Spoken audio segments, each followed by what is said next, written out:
How do you find your life purpose? Hi, I'm Reverend Andrew Bozeman, and this is On the Wings of Your Mind. You know, yesterday we talked about what the life purpose is and how you need it, why you need it, and you need to know that your life purpose is what you act upon to give your life meaning and fulfillment. Dr. Viktor Frankl has his theory about that. Dr. Viktor Frankl says that the need for meaning in one's life is the central motivational force in human beings. The central motivational force in human beings is to have meaning in their lives. Now, Dr. Frankl was a psychiatrist in Vienna during World War II, and when when Austria was annexed by Hitler, then Dr. Frankl and his entire family were put into concentration camps. And while in the concentration camps, his entire family died. His mother, his father, his brother, his wife, they all died. A couple were killed. They died of various reasons, along with a few million other people who were dying in concentration camps.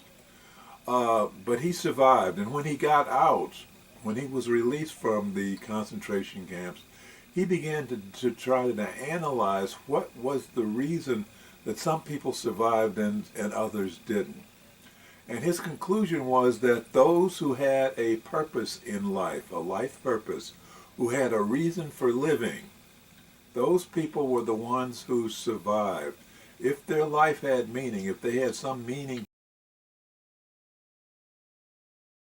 in their life, they had a much better chance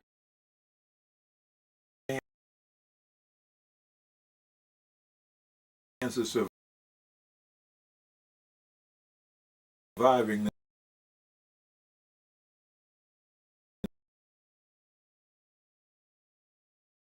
than those who didn't.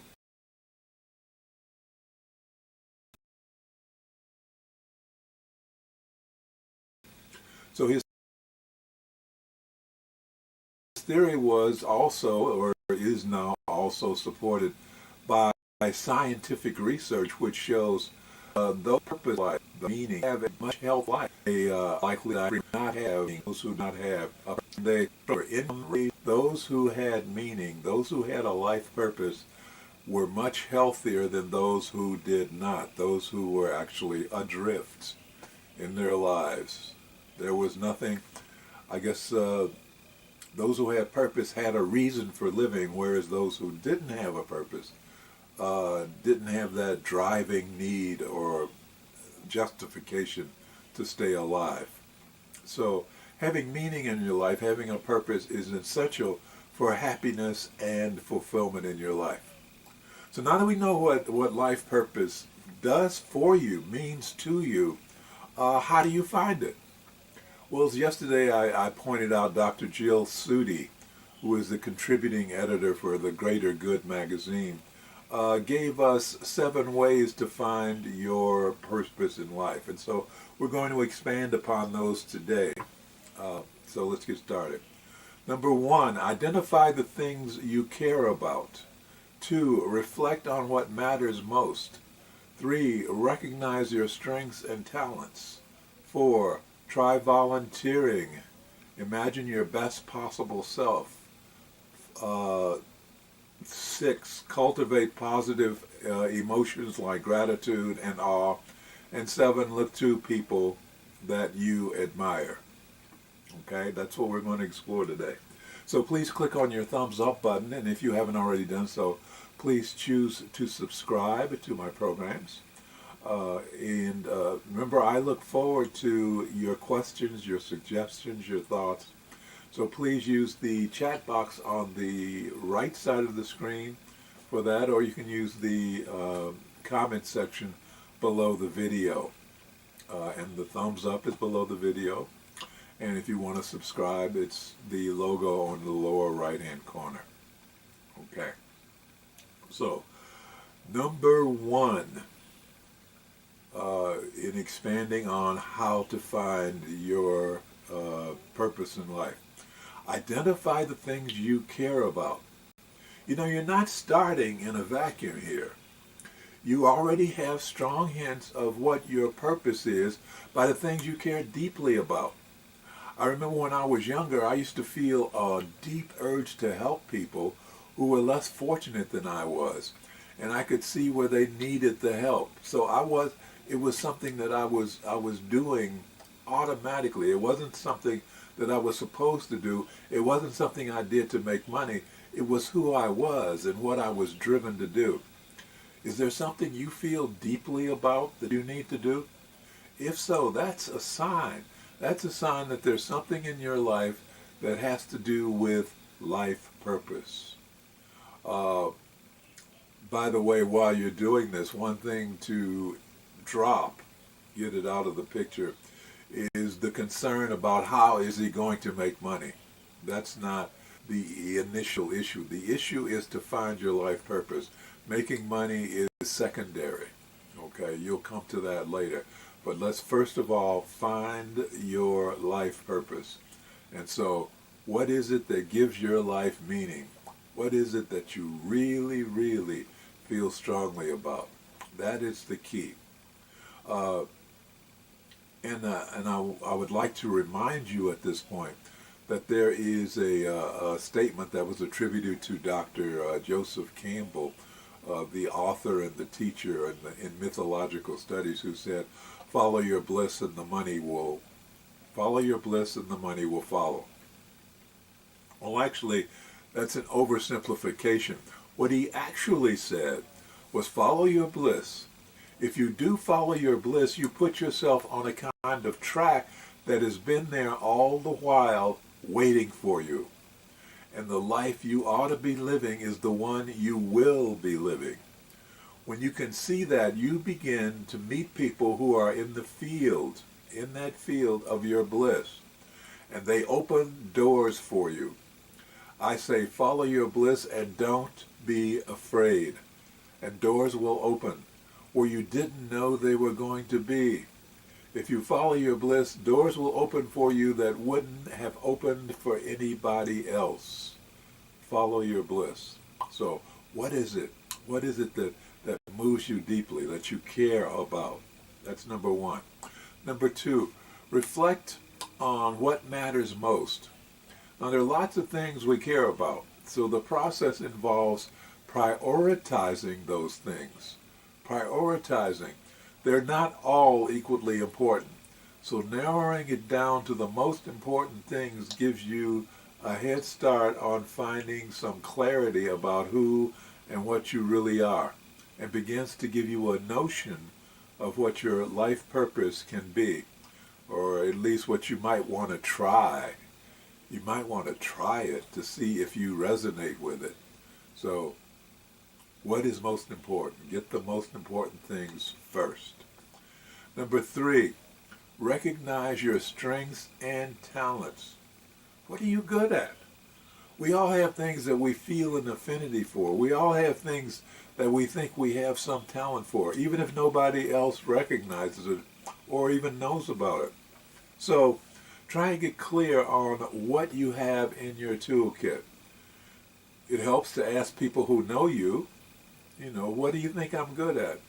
What do you see that I'm good at? What do you see in our talks and stuff that perhaps I have a hidden ambition for? So talk to your friends, talk to your family, the ones you trust, and see what they have to share with you. Number four, try volunteering. We're doing all this mind stuff, but there's some point you're going to need action. And there are so many organizations doing so many different kinds of things that there's bound to be one that is doing something that intrigues you, that you think, maybe I would like to do that, maybe. So volunteer. Volunteer for that organization. Volunteer and see if it resonates with you. See if you really like it. I mean, you might not like it. It's not, and the key to volunteering is that it's not a job. It's not something you have to interview for and get hired for and be committed to. If you don't like it, you can leave and try something else. but at least you've tried. At least you see whether or not you like it. You see whether or not it fits you. So volunteering for that thing that you think might be good for you is a way to find out, to explore what really might be worthwhile for you. On the upside of that also is that when you volunteer for these activities that have to do with that which you feel deeply might be you, you meet other people who have the same desires. You meet other people who have the same drives. You meet other people who have the same interests. And maybe they have connections that you would never have been able to make because you're not in that universe, whereas they can help you make more connection. They can help you expand your horizons within that area that you're interested in. So volunteering has a lot to go for it. So try that, volunteering. Number 5, imagine your best possible self. What I mean by that is imagine your life if you were happy. Imagine your life if you were happy. Imagine you having the things that you would want in your life. Imagine doing the things you would want in your life. You know, just the things you enjoy. And then after you get that picture kind of solidified in your mind, begin to dig into it. Go deeper. Drill down and find out, how did you get there? What was it that you did to get you to that place? The key to that is by going first to the end result, to the happiness factor. You have in your mind a clearer picture of where it is you want to go, and it is then that your subconscious can go to work to actually analyze it for you and show you how you got there. What that does, the effect there, is that it expands your horizons, it expands your perception, because your subconscious is not limited by the fears. Your conscious mind has all these fears. No, that won't work, that it won't be fun, it won't be successful, etc. Your subconscious doesn't know that. So you're showing it that this is the result, show me how to get there. And your subconscious can then build a track for you to show you how you got there. And that can help you to find the purpose in your life. And next in that is to cultivate positive emotions like gratitude and awe. The key to that is that's another way to open your horizons. If you have gratitude, if you look around to see the things that you can be grateful for, the things in your life that you can express gratitude for, then you're paying attention to the good things, the things that are of value to you, and you're ignoring the things that are limiting. And by paying attention to those things that are of value to you, you turn on the law of attraction and you are pulling in more of those things to be grateful for. That's the power of gratitude. And as for awe, there's so many, the beauty of nature, the beauty of art, inspiring music that really moves you. Get more involved with the feeling of awe so that it opens up your world, it opens up your mind, it opens up your perception of the world.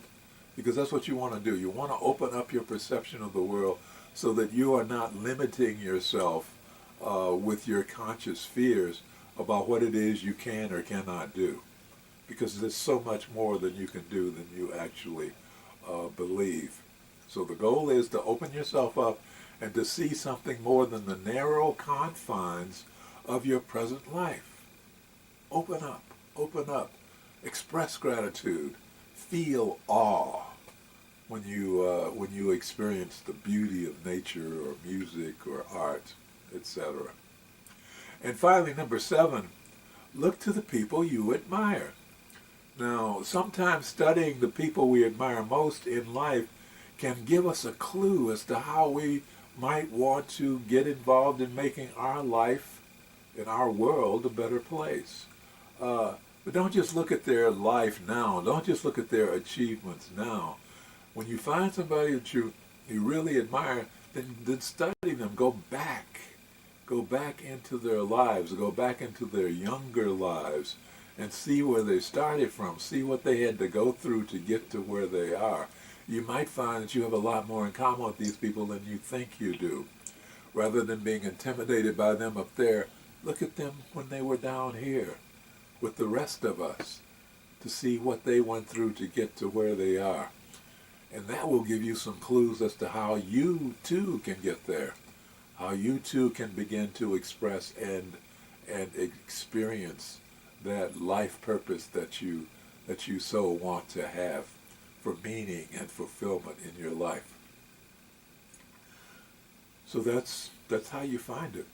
Remember, God wants us to awaken so that we can live our fullest life. God really wants us to be happy. Really. We were born to be happy. We just need to find the path that is going to get us there. Holding ourselves back because of the past experiences we've had that were not supporting our dreams is no reason to stop dreaming.